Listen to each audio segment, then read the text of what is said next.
Let's talk about one of the holy grail Bionicle masks, the Igniter, the Mask of Life. Let's discuss the story behind this legendary LEGO piece, as well as how you can use it in your own LEGO creations, and why this thing is worth so dang much.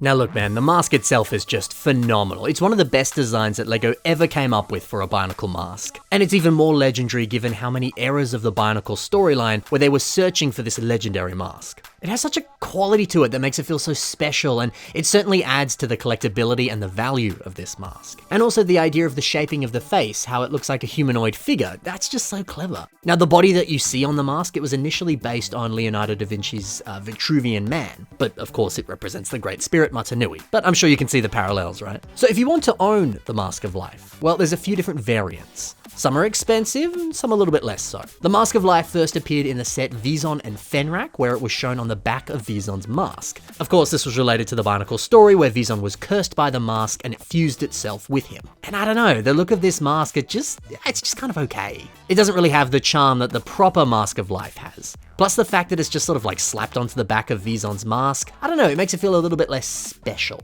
Still cool, but not as cool, right? And then later we saw the proper Mask of Life appear on Toa Igniter, but this one was silver. If you want to pick this one up, it's about 20 to 30 US dollars, which is about like 30 to 80 Australian dollars. Now yes, this mask is stunning. But before this set came out, the Bionicle comics depicted the mask in a different way, and it was always gold in color, whether it was in its final form or some of these earlier depictions of it. So as cool as it still wasn't gold. We were so close to achieving what we wanted, but yet so far. And then we got a Keat Orange version of the Mask of Life in Mata Nui. And yeah, it looked awesome, but it still wasn't gold. Close enough, but just not quite right. And also the mask is a little bit smaller. And you know, given how important this thing is in the Bionicle storyline, you'd expect it to be a nice size, right? I mean, sure, it fits with the scale of this build, it makes sense, but we still haven't quite got what we wanted, that beautiful gold version of the previous mask. But then, the Holy Grail Bionicle set released, Toa Mata Nui, and it finally came with the gold version of the mask. And you know, because of the awesomeness of this set, its cool exclusive mask, and people had been wanting both this set and this mask for years, and hey, they still want it now as well. And combine that with the fact that the set alone goes for thousands of dollars, and even more if you get it mint sealed in box. All of this contributes to the huge value of this mask. Now, in the last 6 months of sales of this mask on Bricklink,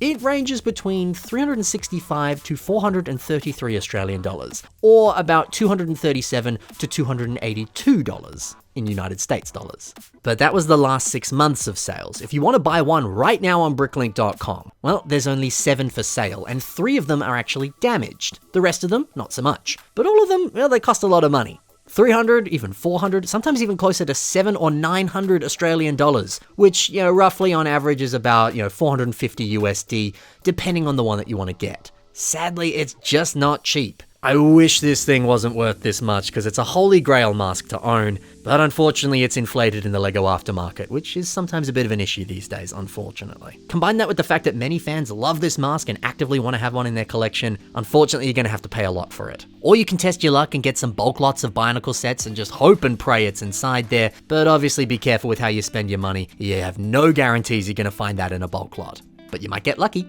And that would be a cheaper way to get one. Now, what I think is so cool about this is that it is one of the most expensive masks that appears in a retail set. Now, it's not the pearl gold Krakan mask, which is worth a lot more money, but see, that is a known misprint that may or may not have appeared in an official LEGO set. If you got one of the sets that came out in the later releases of that set, you might be lucky and get one. But no, the Igniter, the Mask of Life, it's something that you will 100% get if you buy this set. Problem was, of course, this was a limited edition set that was a little bit expensive at the time, so certainly a holy grail thing to own, whether it's the set or the mask. Now, let's see how you could use this mask in your own LEGO creations, if you're lucky enough to have one of them, or some of the other variants as well. Now, we've got ourselves a Motoro Mari revamp here built by Heavy Wisp Art, and it uses the Igniter, the Mask of Life. Now this of course is a recreation of the iconic fan favorite moment of the Bionicle storyline where Motoro wears the Mask of Life and sacrifices himself for the greater good. Now it's nice to see a new armored up version of Motoro that also has some nice awesome trans light blue highlights that look so good. And then another picture here that shows us a version with the silver Igniter instead of the gold one. I love how that complements the armor design. This is just really cool. But if you wanted to build a mock like this and you don't have the Igniter, the Mask of Life, why not use the smaller Keat Orange mask mask as an alternative. It's a much cheaper one, that's for sure. So Loaf Builds has built this one here, and he was speaking to me saying that this variant of the mask,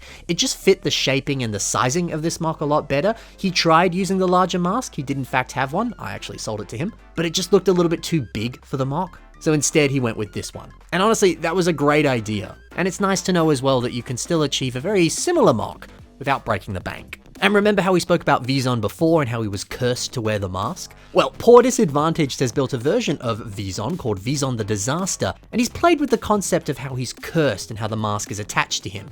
Now it's actually inside of his torso, and it looks like, with the way it's embedded in there, that it's really infecting and mutating his body and his arms and his limbs. That's such a clever way to convey that concept and make it feel fresh and different. That's just so cool. So yeah, man, there's plenty of ways that you could use this mask, as well as all of its other different variants as well. Now, let's finish things off as I paraphrase and read you a comment by MC Lego Boy on one of my recent videos, when he says something that I think sums up why this mask is just so awesome. So he said the following: although the Igniter has the silhouette of a figure on its face, at the right angles the legs take on a quality that looks to be like a beard, almost like a classical Greek god would have, which adds a whole new level to it. And in the Bionicle story, it even took life as much as it could give life, just like one of the gods of myth and legends. There's also a look of wisdom that can come with the right style of facial hair.